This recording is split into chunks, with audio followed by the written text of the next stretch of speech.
20%, and sweating the details always towards the end.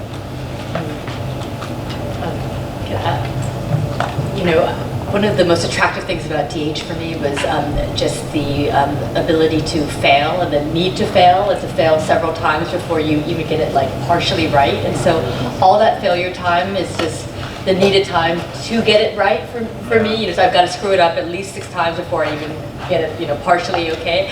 And so that failure time is totally productive, but it's also, it takes a really long time. So, you know, so necessary, but time consuming. Yeah, I would back that up. Failure. Yeah. It's something we don't talk about a lot in the field, for maybe good reasons, but there's a cautiousness of admitting how often failures are actually what we can learn from. I guess I would actually say the flip side of what Rob said. I always feel like there's an iceberg principle at work with setting up a digital project. I work mostly in manuscript sources, so the process of even translating them to a form that can be digitally analyzed, like cleaning up 18th century names so that you can match like 2 people in a baptism register, like is this the same person? That takes way, way more time.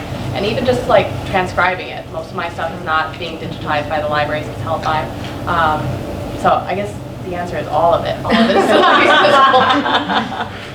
And I would give kind of a sideways answer to that.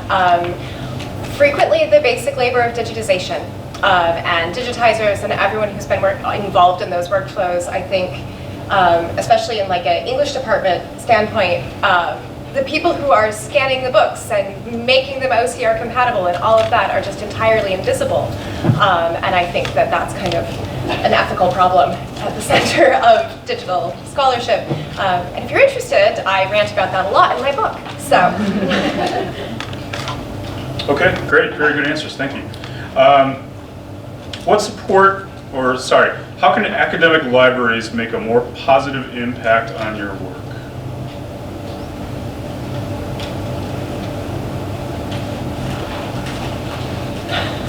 You know, I don't want, I would love more support from the library. I already got great support from the library. I want more support from my colleagues.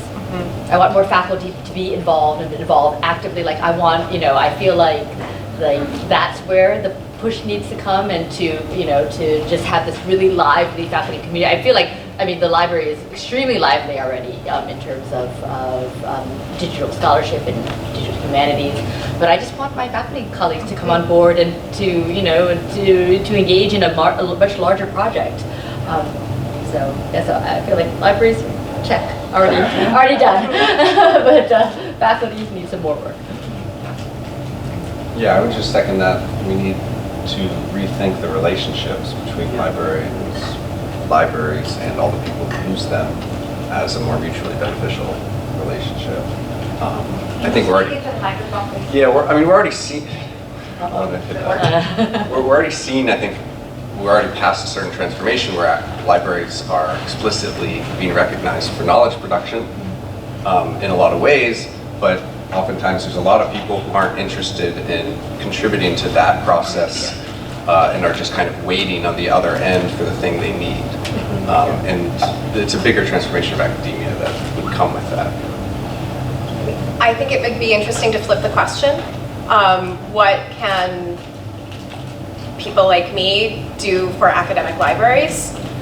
Whether it's sort of understudied collections in archives and special collections that are desperately in need of attention. I have this, you know, another parallel universe where librarians are actually in charge of local think tanks, and they go around to grad students and faculty and are like, so this needs to happen, and you're a bunch of researchers with the skills to do that, and we'll help you do that more, because there are treasures that are being neglected that I would love to see us do more with, but you are the experts who know those treasures. I guess for myself, I would say assistance in integrating different parts of scholarly life. I'm currently working with the press that my book is under review with they're very interested in having the digital components of my work in the physical book, but we're not sure where the like interactively digital parts might live long term.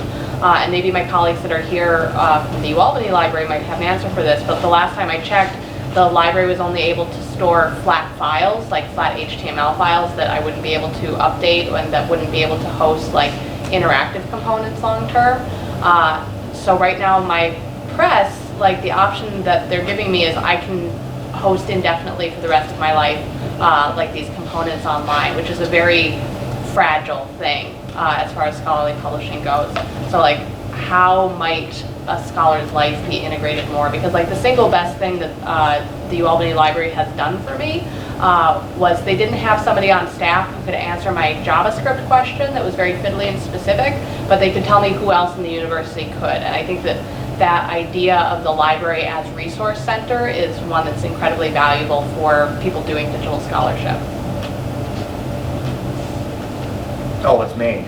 I don't know if I have a good answer here. So I think librarians being librarians is enormously helpful, right? Because I think where everybody who does digital scholarship is relying upon the metadata that is really time consuming for librarians to create, and they're relying upon the digital surrogates that are produced by through digital collections that libraries are producing, and it's like, what more can we ask for? I mean, they really, they're growing the food that we're eating, right? Or reworking. So like, they're doing a lot already. We should recognize that. I would just add, I think libraries are often now becoming places where workshops and other forms of pedagogy are taking place. And in my experience as a student, it was very rare that the skills that are now being taught in libraries were ever taught by faculty. And I think it's about time that faculty recognize they need to teach students how to use spreadsheets too. They need to learn how to use spreadsheets and teach the students how to use spreadsheets. Yes. Okay, thank you. A related question. What support from your institution has been most helpful in making your work possible?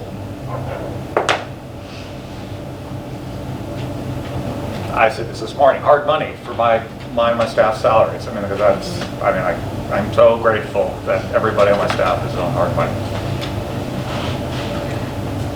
I don't have any hard money, unfortunately. What I do have is intellectual freedom. And I will say that when I was hired as someone who was working, I didn't even know what digital humanities was when I was hired a long time ago. And my work has taken a lot of twists and turns, and I feel lucky that that my colleagues support me to just do different things, and that the university supports me to do different things and to think differently. I think one thing that happened, I came to digital humanities very late in my career. It's not something that I was trained in, and to be able to, after kind of thinking that I was one kind of scholar, to have the ability to become another kind of scholar was, really just a great privilege. And so, being able to do that is exciting. I think I would just second Nancy's point there. I don't want to give anyone a false impression of the support that I have received. The focus has been that I need to produce a book, but I've been trusted to produce a good book in whatever areas I want to.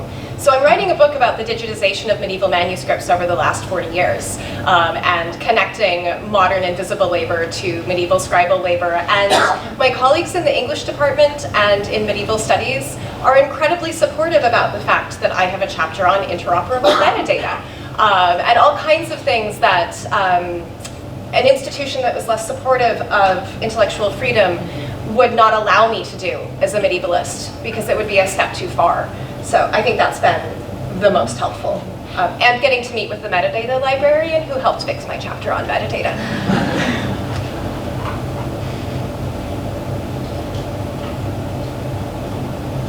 Anyone else?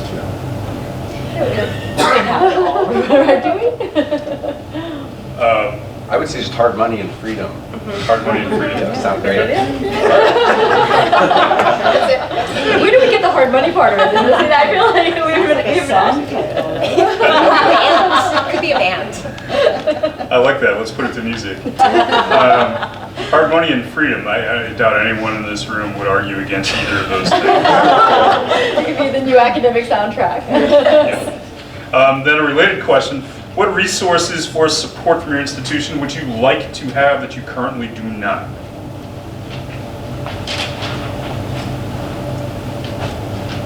I think it's free, working in a library, but also more, I think for anyone, it's not always clear where the institution is going.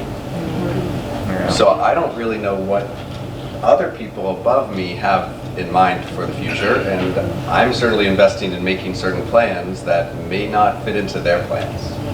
And so more transparency from up above about what they want the future of the library or the institution to be would be enormously helpful. For myself, I would say teaching resource support. Those of you that were in my pedagogy breakout session, like I host all of my student websites myself. I pay all of my costs for my student websites myself. I don't put that on my, when I did have a research fund, I didn't put that on my research fund because I got audited the one time I did try to do that, and I was told that's not my research expense, so I can't put it on your research card. And like the library does have the, or has made the offer to host, again, flat files, but a lot of what I'm teaching and a lot of what I think is useful for my students to do is technologies that have to be embedded to be interactive, which is not something that the library can currently host, and they only host the archival product after it's been posted, so I would still need somewhere else for the students to initially do that work. So like even if there was some way that I wasn't paying $45 a year for my students to do the work that I think is necessary for them to acquire those skills, it would be an enormous help.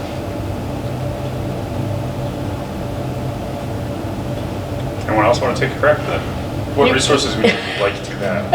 It's like you have to repeat the question. Sure. What support for your institution would you like to have, resources or otherwise, that you currently do not have?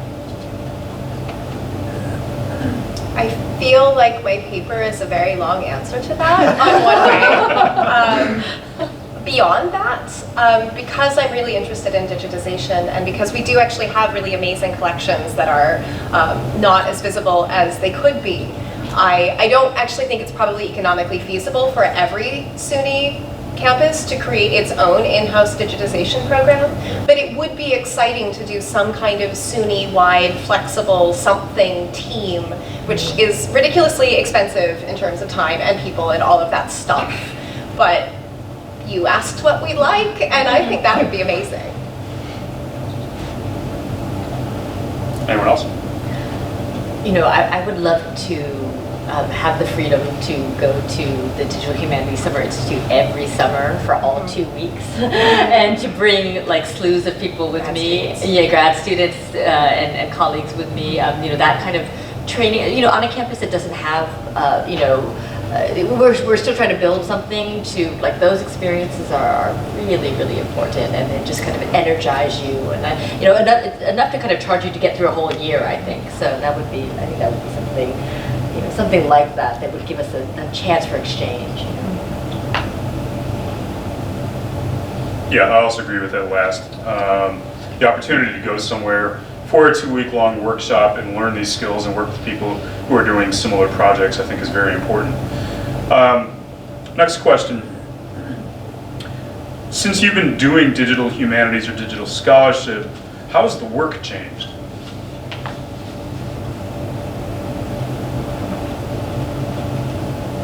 So I'll jump on that one first, because I feel like the way the field has changed in the last 5 years or so has been, has also been kind of a shift in how I think of myself as a scholar. I first started doing network analysis because I'm a very traditionally trained early Americanist. Like I did my degree in a program that did not have any DH component whatsoever, and in fact my committee was extremely skeptical of DH work. And my advisor still asked me periodically, like, are you still doing that weird stuff?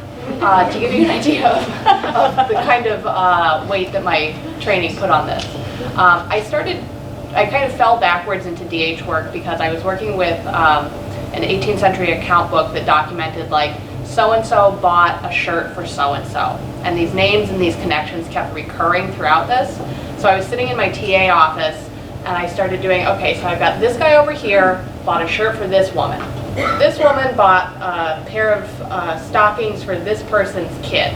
And I ended up with like this serial killer wall on the wall of my TA office. And everybody thought that was very interesting. And I kind of fell backwards into DH looking for first a flowchart program to just keep this organized, and then like actual network analysis of like what can I do with this.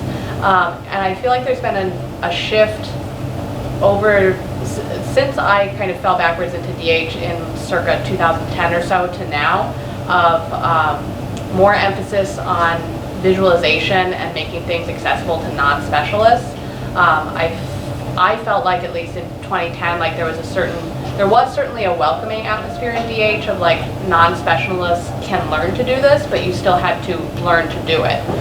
Whereas I feel like when I've been to DH conferences recently in the last 2-3 years or so, there's much more emphasis on like, how do we make this weird visualization of a spaghetti ball of network connections understandable to non-specialists, and how do we use that to talk to our disciplinary colleagues that are interested in the topic but not necessarily conversant in the method. So I think that's been a bit of a shift in the last 5 years or so. Yeah, I was just going to say, I mean, I don't think I knew what DH was before 2011, but even then there were not that many tools to pick from, and now there are too many tools to pick from. And that's a great thing because there are more and more things you can do with very little knowledge of coding, for instance. There's a lot of user-friendly resources, and even to do coding, sometimes you just need to change one minor thing to do exactly what you want. But there's also a kind of platform fatigue with the amount of juggling you need to do to find the best tool or the right tool, or even just to learn how to use another tool after already having used a ton. I think that's just been a bigger, the App Store has become the same way. It's just the digital world has become too crowded, and there's not really good standards between each. What was it?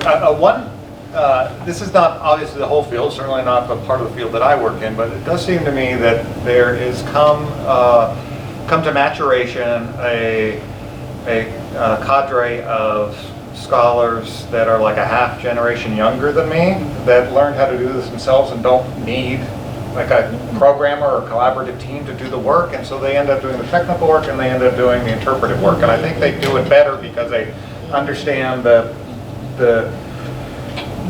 well, they don't have to wait on somebody. They're not dependent on somebody, so they're a little more nimble, and they understand the nitty-gritty of the methods that they're using or the algorithms that they're using. So I'm thinking of people like Lincoln Mullen, Ryan Cordell, Ted Underwood. Ted's not this younger cadre. I'd say Cameron Blevins,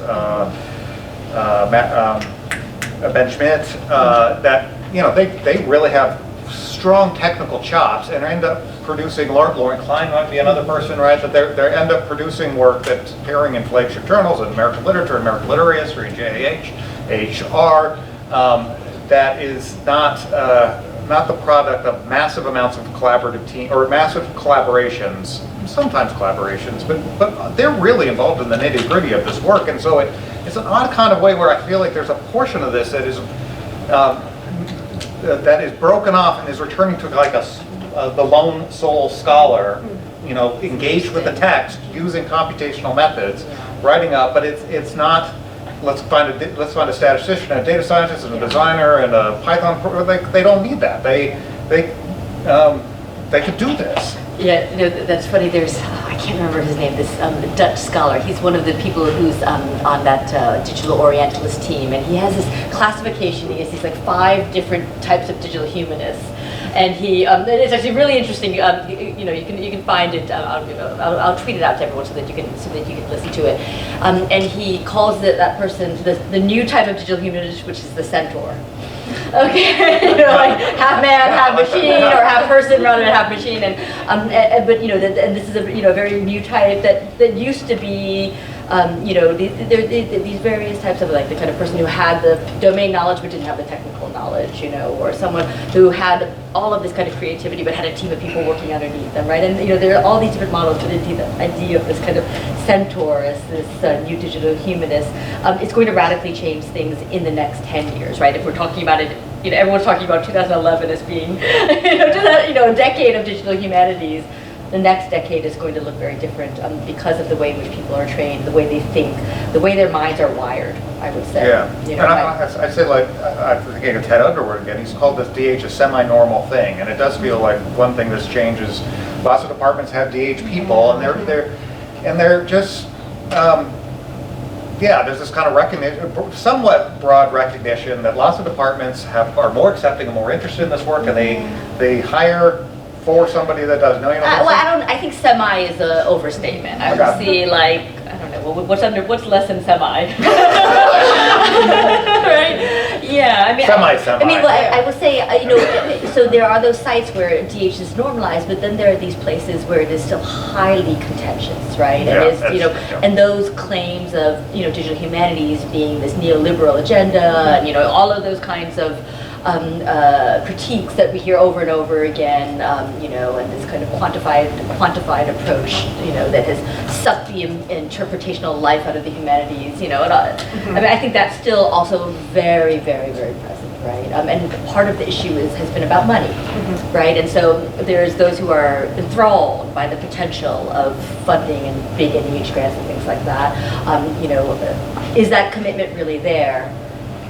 Right, yeah, but it feels like the direction we're going is that there's people who are going to hate it, but they hate other people too in their departments, and they hate the Marxist scholar because they think that's stupid, so it seems like leaving aside the kind of the neoliberal critique is a more pointed one, and it does seem, I don't know, more pressing because it's really about what we're doing in higher education and what we're doing as a society. So it is like a bigger picture. It is a really.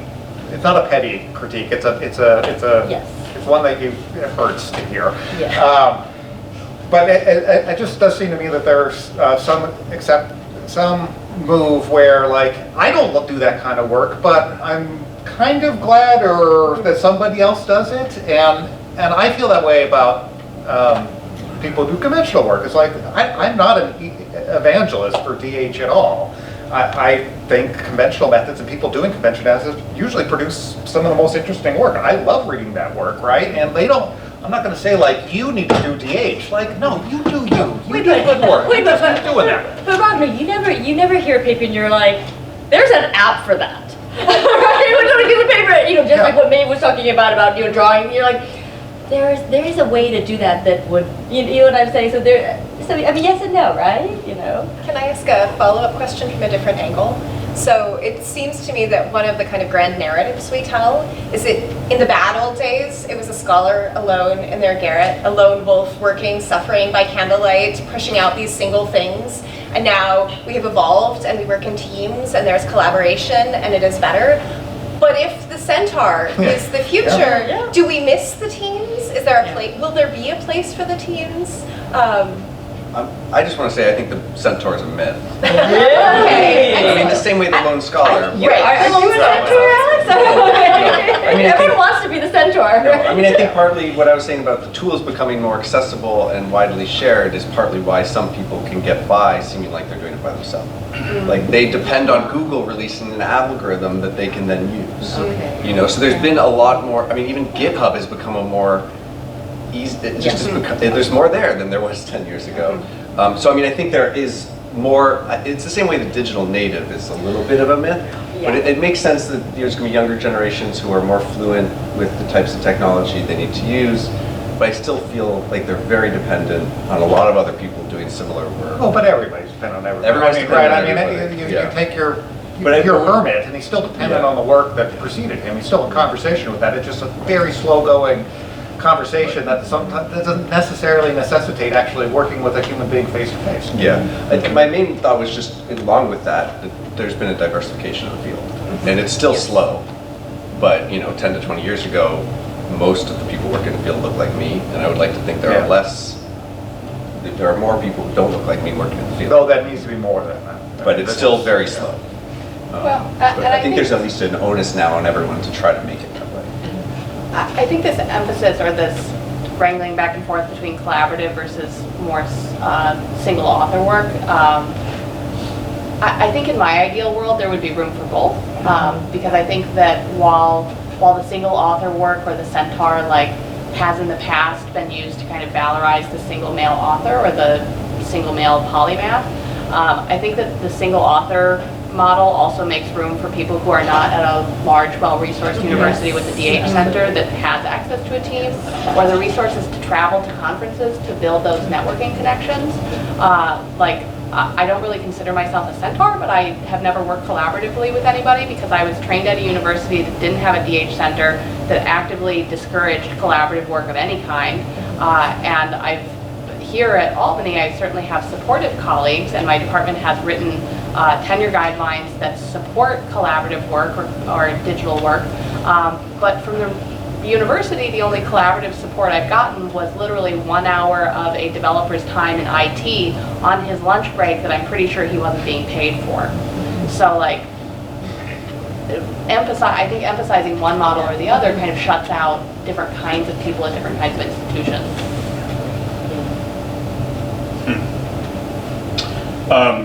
Wow, these are all really interesting answers. I want to press a little bit on the collaboration issue. Do you think that because of digital humanities, traditional academic departments have become more welcoming of collaborative projects, or do you see that change happening or not?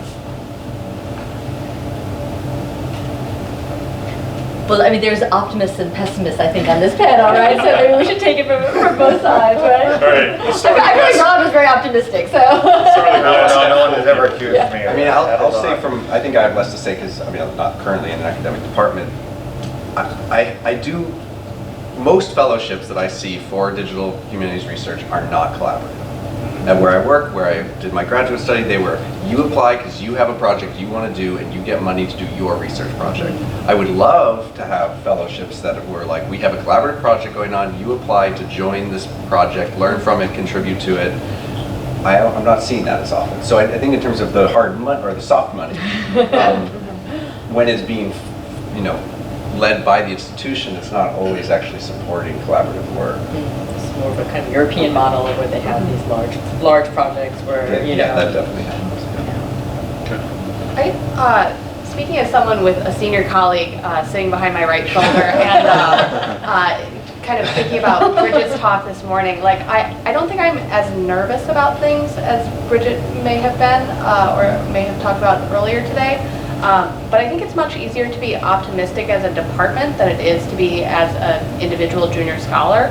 I'm a very big fan of our department's current written tenure guidelines because it does recognize that kind of scholarship. But like, I don't want to be the first person to go up for tenure with a purely digital project. Like I have a traditional book manuscript out of traditional press, as well as traditional journal articles that are digitally inflected, but they're not digital products. So I think it's very difficult as an individual junior scholar, I think, to be that optimistic. I think it really depends on what your project is also. I love the collaborative white paper that I wrote with 3 librarians about faculty librarian collaboration in information literacy instruction in not history capstone classes. It might be one of the better things I've produced. But I think because I was collaborating across sort of faculty perceptions of faculty librarian divisions, and because it was about pedagogy, and because I think that probably inflected some of the divisiveness that was received with. Nancy has been incredibly supportive. Other folks have told me that it is good to publish once on pedagogy before tenure because this shows diversity of range, but don't do that anymore. I think it's so dependent on what you're working on, what your project is, who your team is, who the folks you're in conversation with are, and you just kind of figure that out locally, what will work, and then you kind of wedge your foot in the door and make the door a little wider for the folks that follow. Okay. One other small thing I'd say is I do think sometimes people call things collaborative that are maybe just a research assistant helping a professor, so that word can mean a lot of things. I don't know if it's always being used the right way. And tech support is not necessarily collaboration, for instance, as well, right? Yeah, that's also a model that you see a lot in the sciences and social sciences, where you have a PI and then people working for the PI. And I agree with you, Alex. I don't think that's terribly collaborative. Very That's hierarchical. work for hire. That's basically work for hire, or hierarchical, as Nancy puts it. Final question. What do you think the state of the field of digital humanities will be like a decade from now? Centaurs? Is that what Centaurs and VR.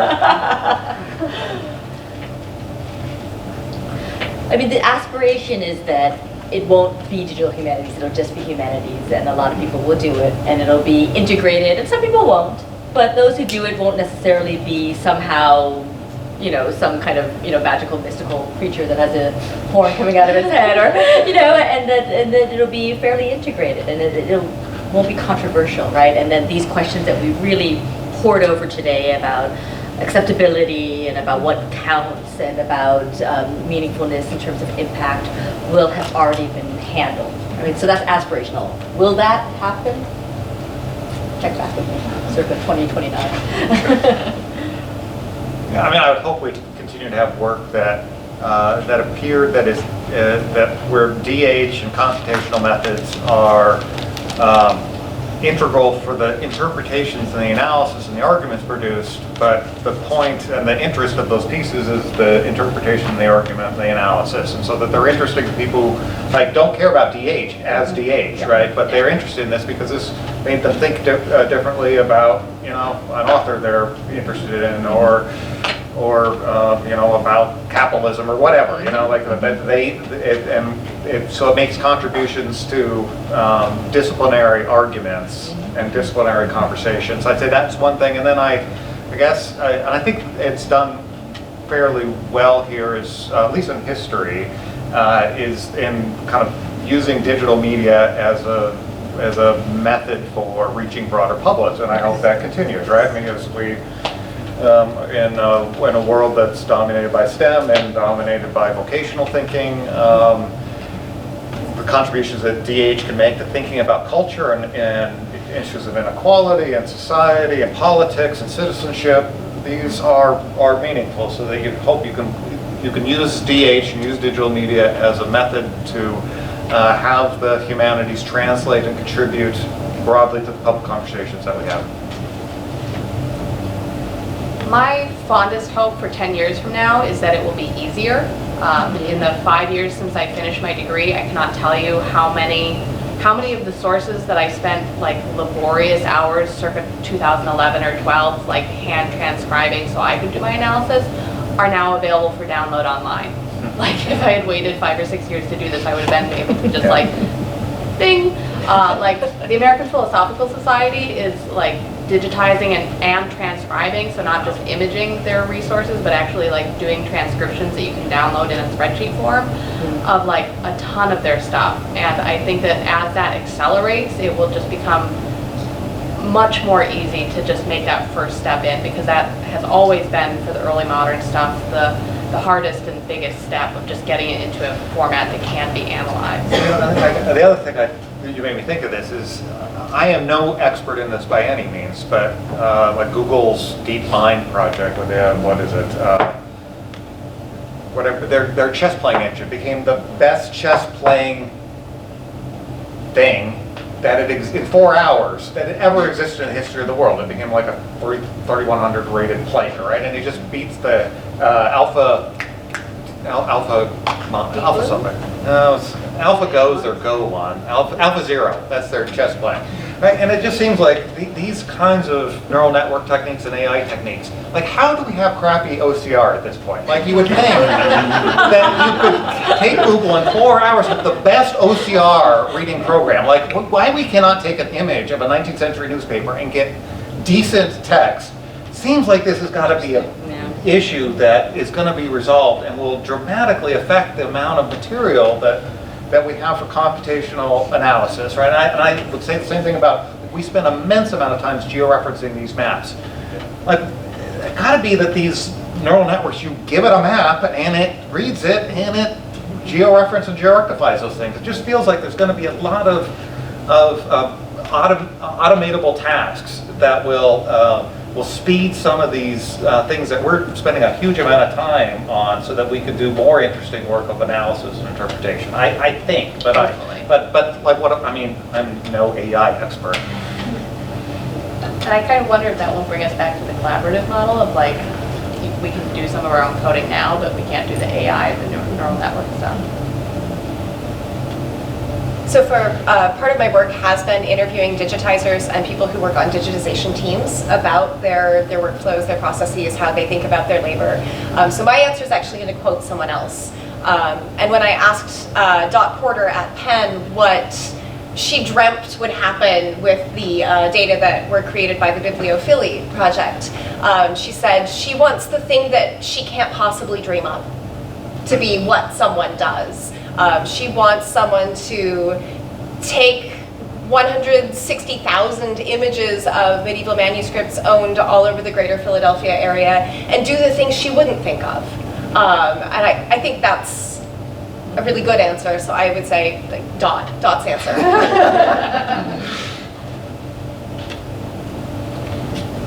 Okay, any final thoughts on that question? All right, then I think we're good. Thank you, participants. Thank you.